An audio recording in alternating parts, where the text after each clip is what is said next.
Sometimes we want to express the change in a quantity, not in absolute terms, but relative to its starting value.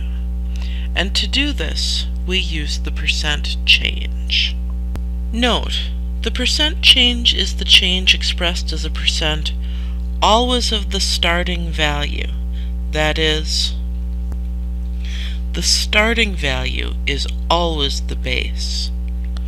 The reason that the starting value is always the base is that we like to think about this going forward in time.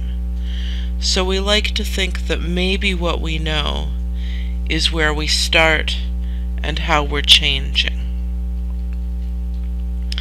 Okay, so let's see a very simple example where we calculate a percent change.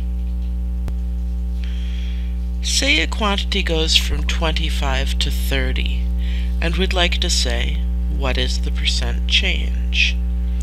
Well, the simplest way to figure this out is, first figure out the change, then calculate it as a percent of the starting value. Okay, so in this example, our final value is 30. Our starting value is 25. And so our change is 30 minus 25 equals 5. The change is 5. Now, according to the percent equation, our portion, the change, equals the percent change times the starting value, the base.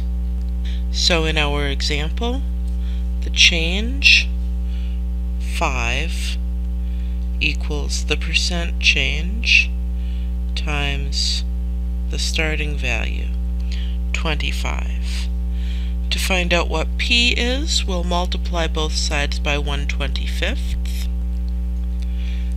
The 25 and the 1/25 will cancel.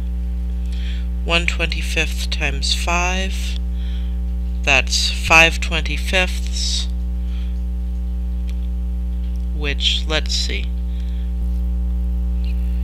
is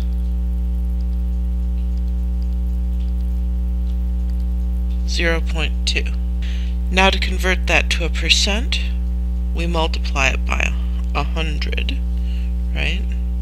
So our percent change was 20%. And again, what was the process there?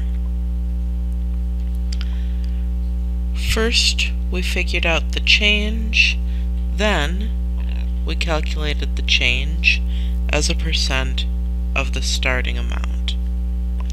In the next video, we'll talk a little bit more about how this process goes and how to handle it in slightly more complicated cases.